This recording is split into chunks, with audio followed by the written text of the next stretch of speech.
after the the trade, are the Lakers Luka's team right now? LeBron James still alive. He's still playing basketball. He'll probably be playing basketball long when we're all gone. It is not Luka's team because it is not his team yet because LeBron James is still there. This is his team. Now, Luka can certainly fit in or fit out or whatever it is that LeBron told him to do. But the bottom line is when LeBron is on the team, it's his team. They have to figure out how to make it work together, and that's going to be a fascinating story to watch. You know, I thought it was interesting but when AD was there, LeBron said, I'm deferring to him. This should be his team. Yeah, so I guess the question is, who should be the alpha on this team right now? Again, LeBron's the alpha. If you say something like that in the huddle to a player, that's you letting him know, letting Luka know, go ahead and be you. I'm allowing it. So that's what an alpha does. This is my team, but I'm allowing you to play your way. He will control. This is his ecosystem, and Luka has to figure out how he can play within it. Who do you think should be the alpha?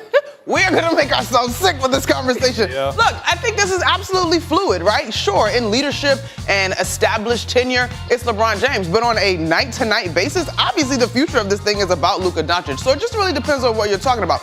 The leadership, organizational element of this, or who's going to be taking the lead as far as hooping. I think LeBron James is going to lean into the facilitating side of his game, and he's been fantastic at that. Luka, to me, moving forward, is probably going to be the alpha, but it will alternate for sure. Two of the highest usage players in NBA history. So they're both used to having the basketball in their hands and running it. Now, what they can learn from is what happened in Dallas last year. Kyrie gets there. Kyrie also a high-usage player. Mm-hmm. So the two of them figured out how to work. And a lot of times you'll stagger. Luka will be on the floor, LeBron not, giving him rest. And then Luka can be, obviously, the main piece out there. But when it's LeBron's team, when he's on the team, it's still his team. And he will decide whether or not Luka, is the man or not in certain situations. But one thing you have to keep in mind, if you're Luka Doncic, pressure's on.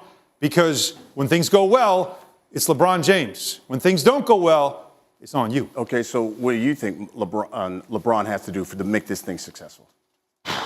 I continue to empower Luka, probably. I get that this is so fascinating when you look at their skill sets, when you look at the usage, but I just think, simply put, these are two of the greatest basketball players in the league, right? They're going to figure it out. The issue for me around this squad is not necessarily with this pairing, it's about the rest of that roster. And so I think LeBron fully understands. You mentioned his history with AD. I think he fully understands how to empower his running mate. He understands everything about the game, right? So I'm not really worried about that. Now, where there's opportunity to learn, especially if you believe everything coming out of Dallas, is off the court in terms of preparation. Okay, so then what does Luka need to do for this thing to be successful? Yeah, again, he needs to learn how to exist within the ecosystem that's going to be LeBron James. And that's a great point that Monica brings up because I think everybody's going to be watching Luka Doncic, not just for what he does on the floor. We know what he does on the floor. It's everything else. That calf thing, does that keep coming up? Conditioning, can you get into shape? Can you play defense? Because number one, they're not big enough, and teams are going to attack you, taking advantage of the fact that you aren't big enough. But they're also going to find you like the Celtics did in the finals, and you can't escape.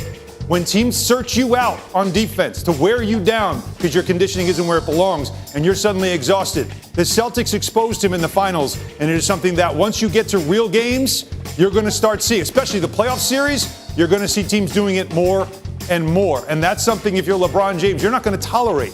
The one thing they have with Anthony Davis is they did get defense from him.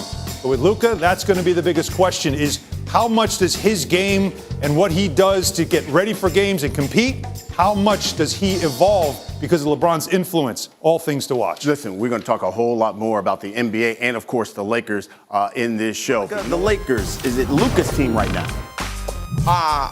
What? This is no, yes, no, maybe, kind of. I hate this. Like, yo, clearly Luka is here about the future, right? So, yes, LeBron James has empowered him to fit out, as he told us. So, yeah, it's Luka's team. But for real, who's pulling the strings? LeBron James. And that is in terms of orchestrating, working with JJ Redick, but orchestrating like the best version of this team's basketball because he has the most institutional knowledge of this group. Okay, so let's stay in the Luka of it all here.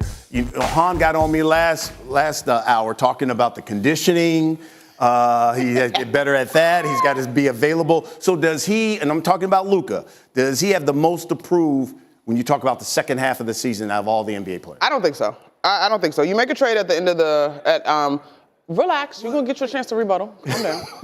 I think you make a trade at... She gave me that was mom energy right there. Okay, calm down. You make a trade at All-Star break. It's 30 games left. You understand that you have some deficiencies in terms of size. I don't think he has anything to prove. Like, this is going to be Dallas's loss. I don't necessarily see it happening this year. Now, if it happens this year, will he have proven to Dallas how idiotic this trade was? For sure. But I think this is more about the future. Next year, 2 years from now, I'm not putting too much on Luka in terms of this year because it takes a while to figure out how to be the best version of yourself as a unit. I still think he's got a ton to prove. Everybody's going to be watching him. This is the most compelling story right now in the NBA. Not the Thunder, not some of the other stuff that we have been talking about. It's this one right here. This is such a huge trade, obviously, but now it's how does it go from here? What happens from here? How does he fit out in LA with LeBron James? Can he do that? And then, of course, it's the other parts of his game, the conditioning, the defense. You just got traded. You just lost $100 million. You have a lot to prove. Clearly, prove that they made a mistake in trading you. Prove you can play within the ecosystem of LeBron James. There's a lot for him to prove. In the next two and a half months?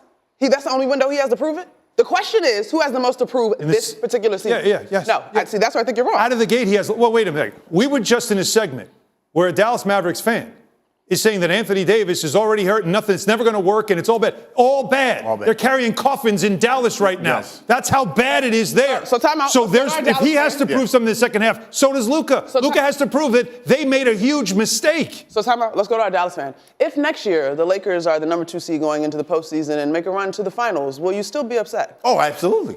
He don't have to do it this season. Absolutely. He don't have to do it right now. He still has a lot to prove. It's the most, Monica, it's the most compelling story in the NBA for the rest of this season. I will give you and all into the of that. playoffs. I will give you all of that. But when was the last time we saw insert star championship run? It was in the Raptors with Kawhi Leonard. It doesn't happen that quick, is all I'm saying. He got run with it. But again, when was the last time you saw a player of this caliber being traded mid-season?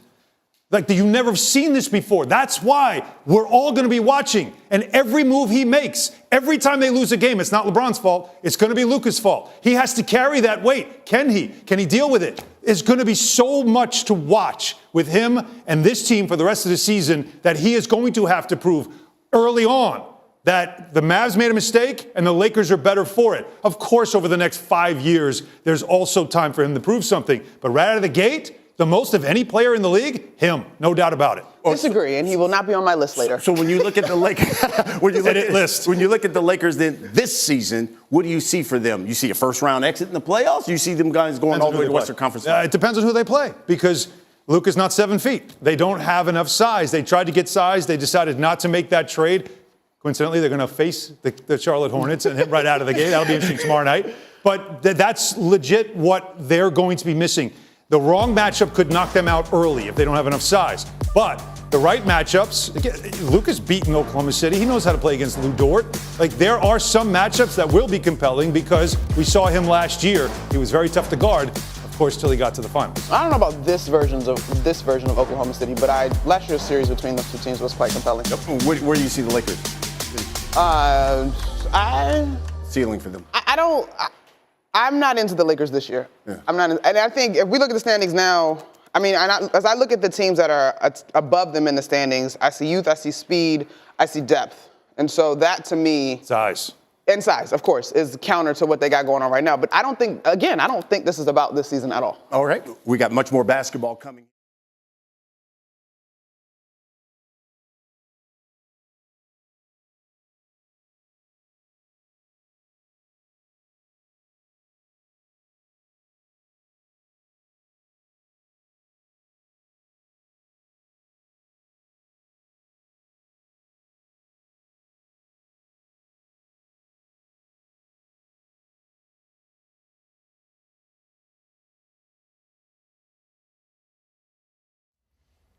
How's it going, everybody? Villa Sports Network here. Just want to thank you guys for your support on the channel. Thank you guys for watching the video. Hope you all enjoyed it. Also want to kind of remind you to don't forget to leave a like on the video, subscribe to the channel, and leave a comment on the video if you like as well. But regardless of the fact, thank you again for your support, and hope to see you on the next video.